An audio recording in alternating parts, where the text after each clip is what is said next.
Hello everyone, welcome to Rinku's classroom. আজ আমরা নবম ও দশম শ্রেণীর সপ্তম অধ্যায় ব্যবহারিক জ্যামিতি থেকে সম্পাদ্য 1 আঁকাবো। তো চলো দেখি সম্পাদ্য 1-এ কী আছে। সম্পাদ্য 1 বলা আছে একটি ত্রিভুজের ভূমি সংলগ্ন একটি কোণ ও অপর দুই বাহুর সমষ্টি দেওয়া আছে, ত্রিভুজটি আঁকতে হবে।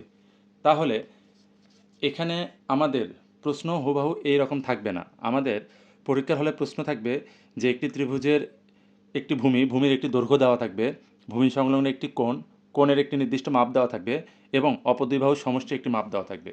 তো আমরা মনে করি যে একটি ত্রিভুজের ভূমি 4 সেন্টিমিটার, 4 সেমি, ভূমি সংলগ্ন একটি কোণ, এটা আমরা 60 ডিগ্রি ধরি, 60 ডিগ্রি, এবং অপর দুই বাহুর সমষ্টি এটা আমরা 6 সেন্টিমিটার ধরি।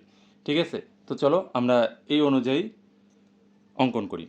তবে অঙ্কন করার আগে আমাদের যে জিনিসটা মনে রাখতে হবে সেটা হইল আমাদের পেন্সিল এটা যেন খুব চোকা থাকে এবং কম্পাসটা যেন টাইট থাকে, না হলে কিন্তু আমাদের আঁকাতে গিয়ে প্রবলেম হবে।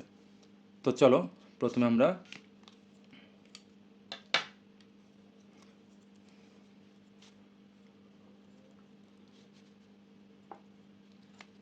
প্রথমে আমরা আমাদের ভূমি যেটা দেওয়া আছে আমরা সেটা আঁকায় নিই।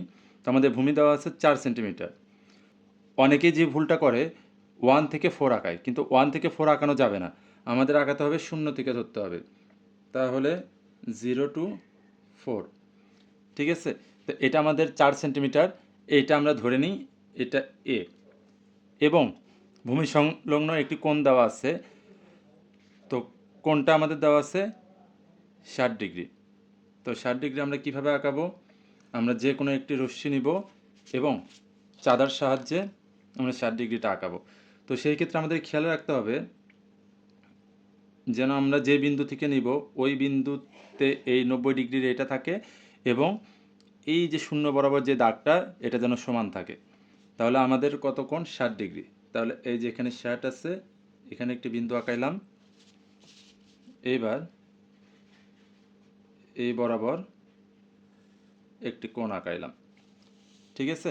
তো এটাকে আমরা ধরে নিই যে এটা এক্স, আর একটি দেওয়া আছে আমাদের দুই বাহুর দৈর্ঘ্য, দুই বাহুর সমষ্টি, এটা কত? 6 সেন্টিমিটার। তাহলে 0 থেকে 6, এটাকে আমরা ধরে নিই বি। ঠিক আছে? এবার আমরা যা করব, মূল অঙ্কনে যাই। আমরা যে কোনো একটি রশ্মি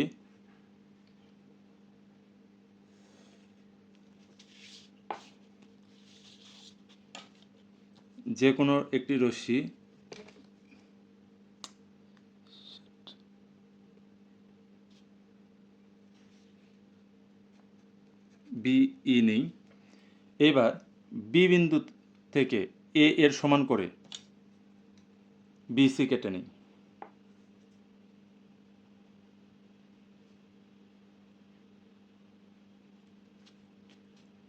এ এর সমান করে বি বিন্দু থেকে বিই থেকে বিসি কেটে নিই।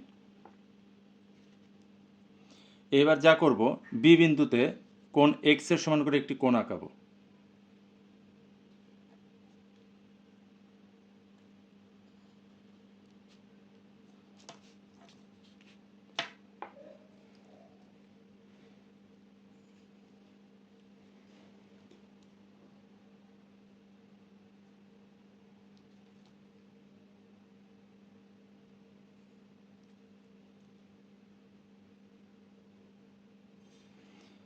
তাহলে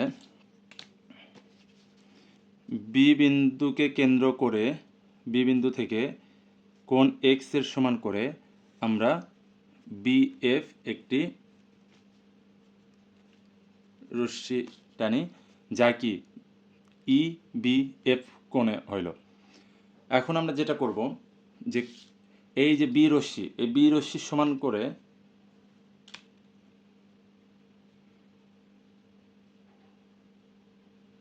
এই বি রশ্মির সমান করে বি বিন্দু থেকে ইএফ থেকে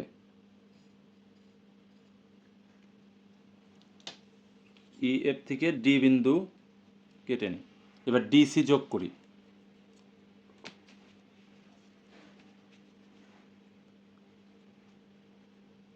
এবার আমরা ডিসি যোগ করি।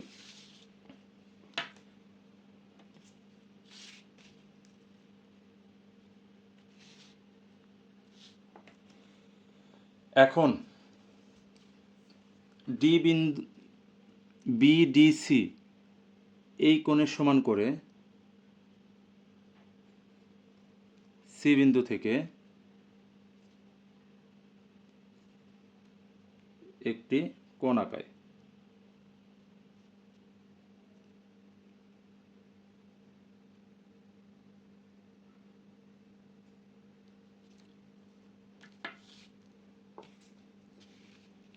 এবার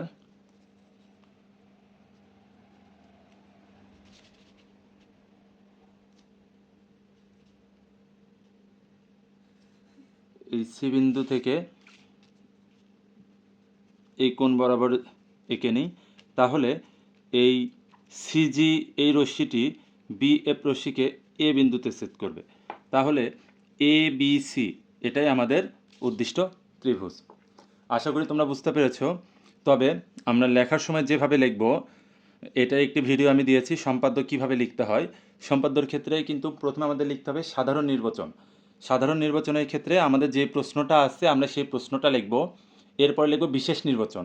বিশেষ নির্বাচনের সময় আমরা লিখব কি, যে একটি ত্রিভুজের ভূমি এ সমান 4 সেন্টিমিটার, ভূমি সংলগ্ন একটি কোণ এক্স সমান 60 ডিগ্রি এবং অপর দুই বাহুর সমষ্টি বি সমান 6 সেন্টিমিটার দেওয়া আছে, ত্রিভুজটি আঁকতে হবে। এরপরে আমরা অঙ্কন করব। অঙ্কনের ক্ষেত্রে আমরা ব্যাখ্যা দিয়ে করব। যে প্রথমে কি করছি, যে বি থেকে ই একটি রশ্মি নিয়েছি, তারপরে হচ্ছে বি বিন্দু থেকে এ এর সমান করে বিসি কেটে নিই। এবার বি বিন্দুতে এক্স এর সমান করে একটি কোণ আঁকায়, যা বি ই বি এফ কোণে হবে।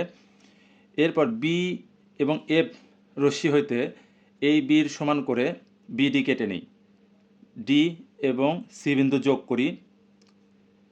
বিডিসি এই কোণের সমান করে কোণ ডিসিজি আঁকি। তো বিএফ রেখাকে, বিএফ রশ্মিকে সিজি রেখা রশ্মি এ বিন্দুতে ছেদ করে। তাহলে এ বি সি উদ্দিষ্ট ত্রিভুজ। আশা করি তোমরা বুঝতে পেরেছো। না বুঝলে অবশ্যই কমেন্টে প্রশ্ন করবে। তো আজকে এই পর্যন্তই, দেখা হবে পরের ভিডিওতে। ভালো থেকো।